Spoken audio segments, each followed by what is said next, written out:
And next up is Dr. Kelley Cormier, who's with the U.S. Agency for International Development, and will be sharing some of the roles and responsibilities of that agency in facilitating safer food systems. Thank you. Okay. So it's... I do have a short slide presentation, so I'll wait for that to come up. It's an honor to be here. I'm really, really excited to be part of the discussion and to share how USAID is approaching facilitating safer food systems in developing countries. This is all part of a larger implementation effort to deliver on the U.S. government's Global Food Security Act. And I'll give you a little background on that. Throughout this short presentation, I also want to share with you how we collaborate, how we partner, and how we build capacity to elevate food safety on the development agenda. This is something that requires operating at a global level, but also among our own staff. How do we help them prioritize food safety within development programming around the globe? And I hope that at the end of the presentation, I will have at least convinced Barbara that USAID is prioritizing food safety in the development agenda. Okay, so I am taking the liberty to show a quick video. I thought that at this time of day it might be welcome. And what I want to do is use the opportunity to take this 2-minute video. It's a window into Nigeria. It will put into sharp focus one of our really important entry points when we work to implement our global food security strategy. And as you watch, I want you to listen for how the people in the video might interact with a food regulatory system that is in the process of becoming. Okay, so I'm going to rely on my new friend to start that for us. And this is also a way to confront the question of what motivates USAID to support food regulatory systems abroad.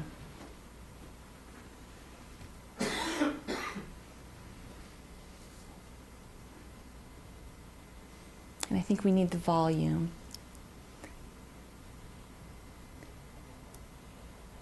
But actually, you've got the words.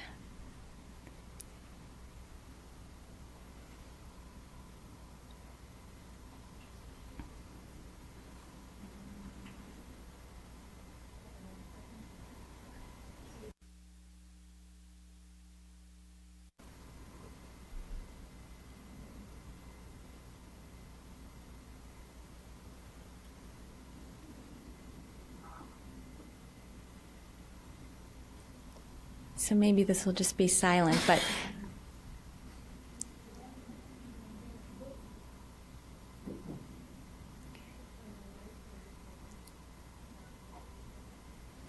okay. Yeah. Do you want to is it here? It's here?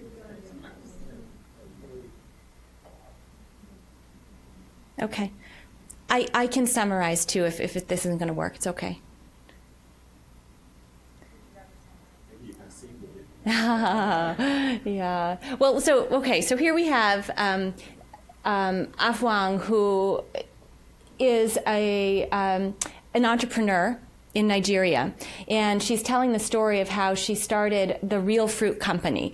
She claims that it's the first company that is sourcing from smallholder farmers in Nigeria, creating jobs for them, and providing healthy dried snacks for Nigerians. So this is a case where you have a company that's supplying processed products for Nigerians. These are not for export, and as the video goes on, you get to meet some of her suppliers. So she's working with pineapple growers and mango growers, coconut growers and cashew nut growers, and she's developing relationships with them. So in a sense, she's also part of driving the development of agricultural value chains in Nigeria. She also talks about employing women and attracting investment so that she can get the financing she needs to create the business that she needs to grow the business, to meet standards, and realize the vision that she is really excited about in a country that is seeing an explosion of food and beverage companies, and at the same time, Nigeria is a country that has a food regulatory system that can barely keep up with that growing industry. So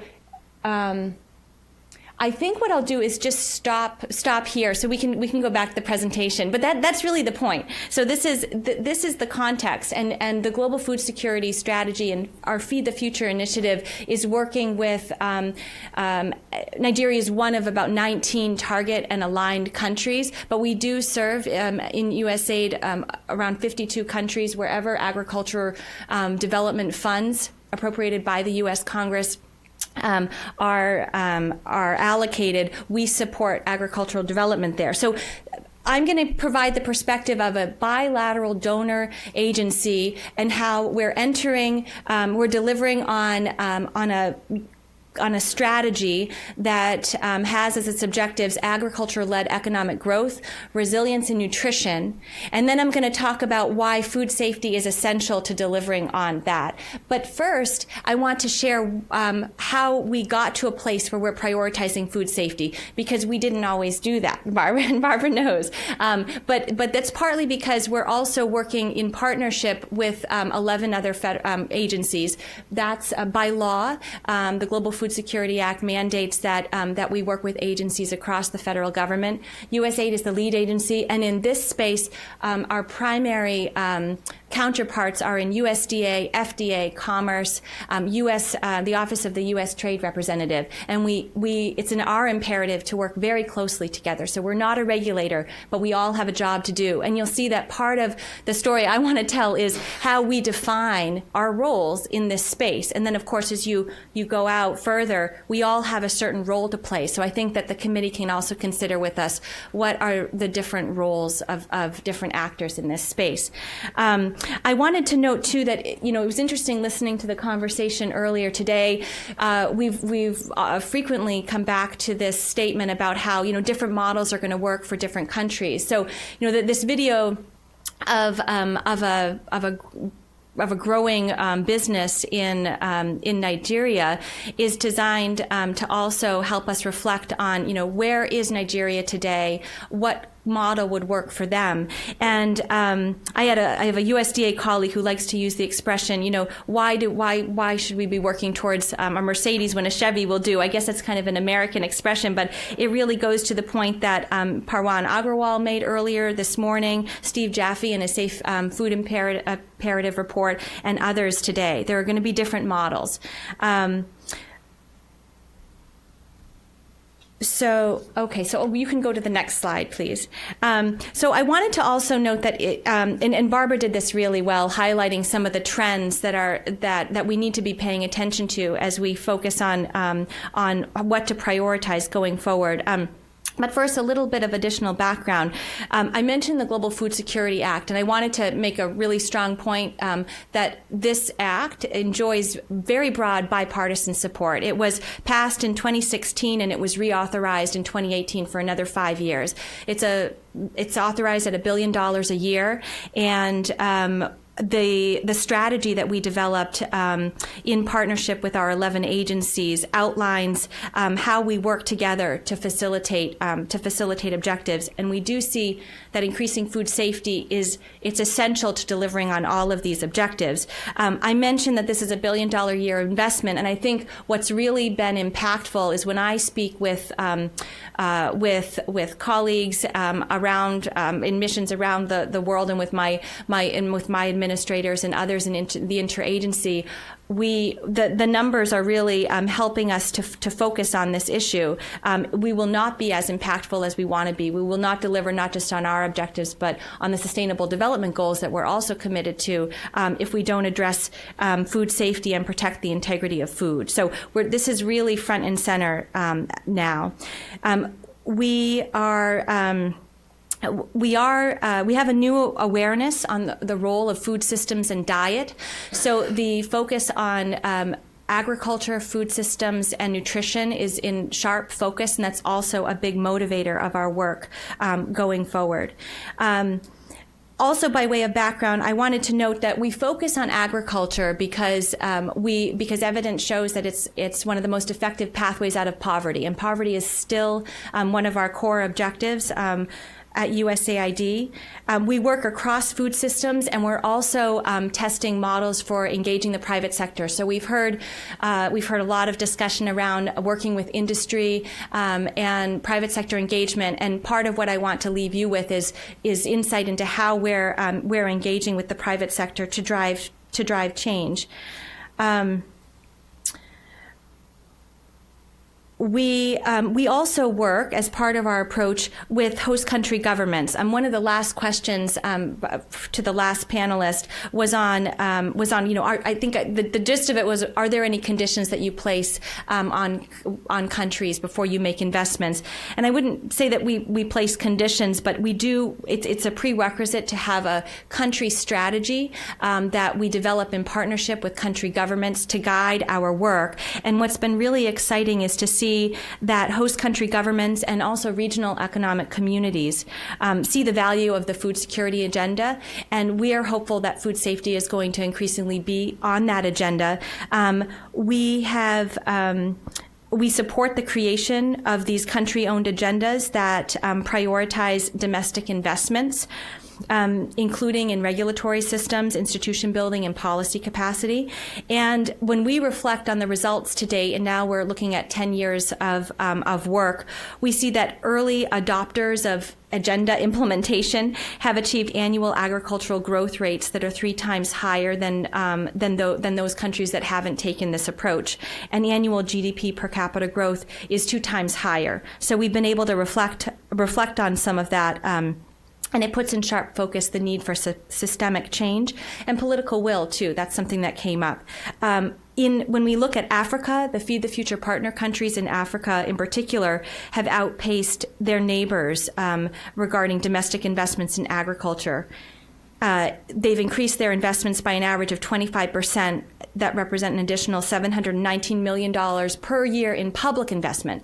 So, we're reflecting on the donor investment, or USAID's investment of $1 billion a year in globally to deliver on the Global Food Security Act. But we do this in partnership, and we're trying to facilitate methods of prioritization that will motivate governments to invest and also companies to invest. So, there's a lot that goes into when we speak about investment. We need to reflect on who's doing the investing, and donors are just a drop in the bucket when we think about all that needs to happen to generate food safety as a global public good. I am really excited and motivated, too, by the recent announcement at what's been called the first International Food Safety Conference in Addis Ababa, Ethiopia, in February. Some of you attended, and we heard the head of the African Union Commission announce their plans to create an African Food Safety Agency, and they're committed to prioritizing food safety on member states' investment plans. So, this is an example of how it takes time, but when you have strong leadership, there's a lot of opportunity there. So back to a few trends. Barbara shared some of these. We know that food is becoming more purchased, perishable, and processed, and this is also, this is also happening in sub-Saharan Africa. 50% of food is purchased, 70% in Asia. More perishable food. USAID's Feed the Future investments have typically been focused on staple crops and agricultural value chains, and in the last few years, we've worked with country governments to focus on more micronutrient-dense food so that we can really deliver on the nutrition impacts that we want to see. That includes fruits and vegetables, meats, dairy, livestock, fish, but we also know that inherently those are riskier products, and so we really have an imperative to manage the risks that come with more perishable foods. And also 50% of foods are more processed. We also know utilizing research from Michigan State University, that where value gets added in an agricultural or food system is changing too.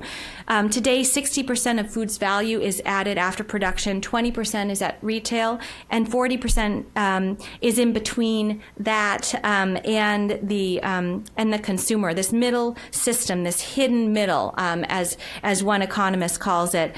We're seeing an explosion of small and medium-sized enterprises. An example of that is Real Fruit in Nigeria. Tens of thousands more businesses exist today in low-income countries.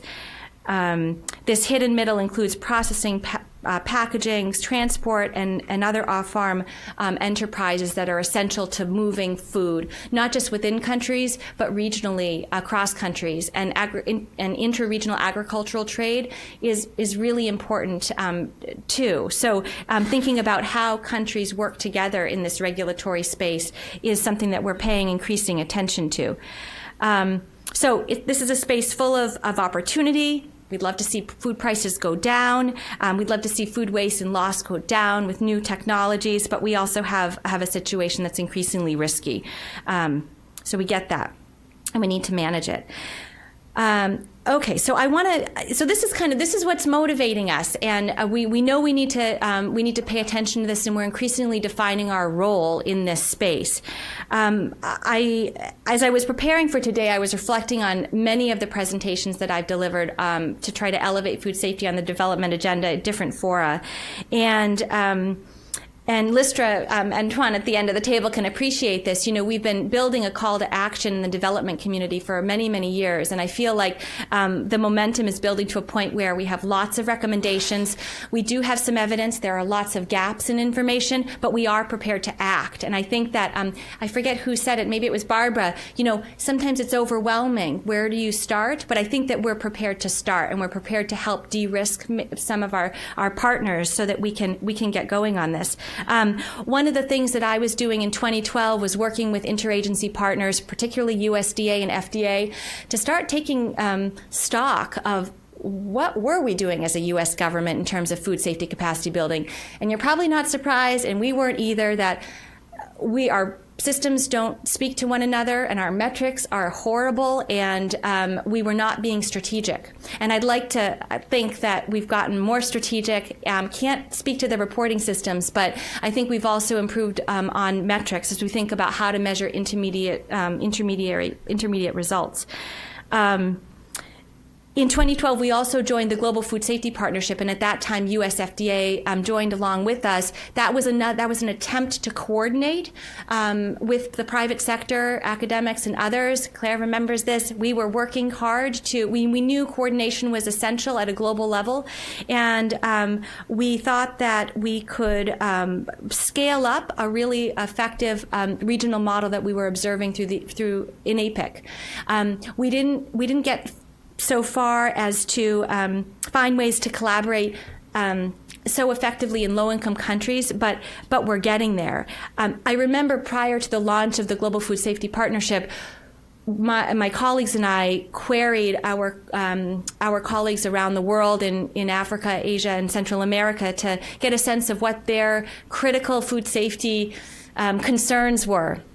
And I'm going to share that list with you today. That was 2012, and it's still very relevant. And we might have made some progress, but we have a lot to do. And clearly, it's not USAID's role to accomplish all of this. So we're always seeking partners. In Africa, what we were hearing then was traceability in food production along ag value chains, training of government researchers and academics in food safety, capacity building and accreditation of private and public sector food testing labs, enhancing national SPS systems with a focus on food safety that engage ministries, not just ministries of agriculture, but ministries of health and commerce and others. Food safety for stored foods at the household level. This was when aflatoxin was really becoming a concern for many of our partners in Africa. Also, assistance with writing and promulgation of national food safety legislation and food laws. We've seen some progress in that space since 2012. And finally, in Africa, establishment of qualified local third-party certification firms to carry out inspections. In Central America, we heard establishment of maximum residue levels per pesticides and capacity building for laboratories and government. And in Asia, pesticides, again, safe use and handling of pesticides and other agri-inputs, awareness raising and improved public sector enforcement regarding non-registered and banned inputs, GMPs and HACCP training for fish and aquaculture processors, effective monitoring and inspection systems at producer and supermarket levels, capacity building and accreditation of private and public sector food testing labs, again, assessments for food regulatory capacity, third-party certification, and the list goes on. But I mean, I thought it was useful to share this because again, where do you start? There are so many challenges and so many needs, and so it was following that period where I worked with colleagues in USDA and FDA to create what we call the Food Safety Network, which is our attempt to, in the absence of reporting systems that speak to one another, we created a platform and a steering committee so that we're more coordinated and more strategic, and we're able to respond rapidly to the requests from our partners in country to respond to meet the needs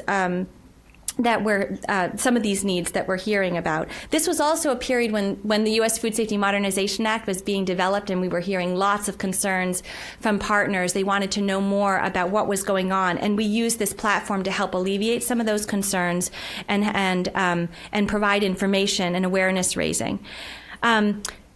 So the next slide, and this is actually my last slide, but we're also reflecting on some of the new evidence. These are just a couple of reports, but we're paying attention to what's coming out of WHO and others. There are a lot of recommendations here, and they're really good. So we have an opportunity to take action on some of this.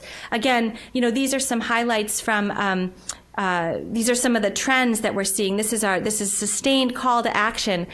The top graphic there reflects the Global Food Safety Partnership's Food Safety in Africa report. And that was really eye-opening for us. It focused on donor investments in Africa, and it showed how, for example, 70% of all projects funded by the top 4 donors, which included the European Commission, the U.S. government, FAO, and WHO, were for less than a year in duration, and a third were less than 14 days. And so, again, it just highlights how we can be a lot more strategic and aligned.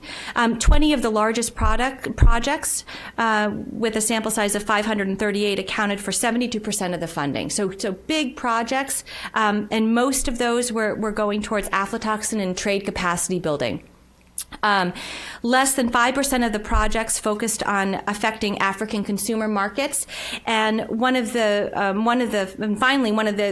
other key findings is that in interviews, the authors of this report found that 80% of respondents said that protecting the health of African consumers should be the highest donor priority. We weren't really thinking about that. So, we're really paying attention to these kinds of recommendations, and we're changing course. So I wanted to really conclude by highlighting that taking all of this in, along with some findings from a public consultation that was held on the margins of the World Food Prize in Iowa this past fall, where BIFAD, the Board for International Food and Agriculture Development, asked the question of nutrition in the private sector. How do markets deliver safe, nutritious food year round?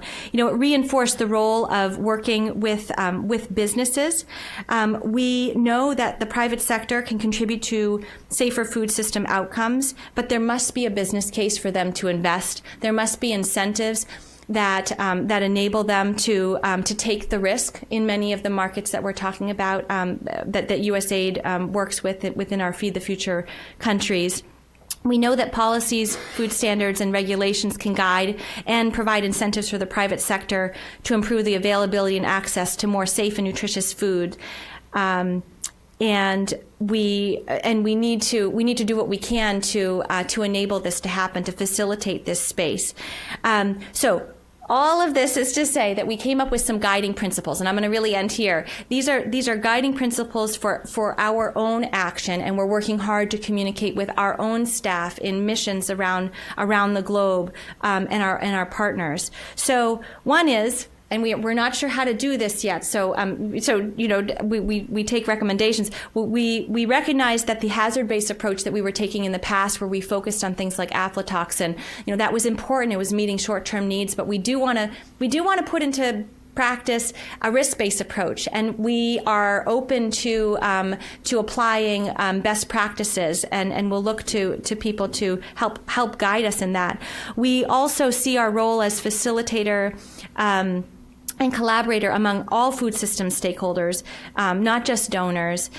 We will continue to promote expanded markets for safe and nutritious food through a focus on consumers, consumer demand in safe and nutritious food. We want to address gaps in food safety of value chains in food systems, and that requires more information. We will leverage food industry leadership and align investment. We work with food industry leaders through associations and directly with individual companies, and continue to empower public sector actors. We're going to focus on the formal sector, but also the informal sector, working with partners such as the Bill and Melinda Gates Foundation, ILRI, and others. And we do know that we need to pay attention to access to finance for companies so that they can develop the businesses that we need to deliver the right kinds of quality and safety. And finally, we need to recognize the role of gender. But I'm going to end there. I know I'm at time, but thank you very much. And hold your questions for Kelley. We'll take them up during the panel discussion.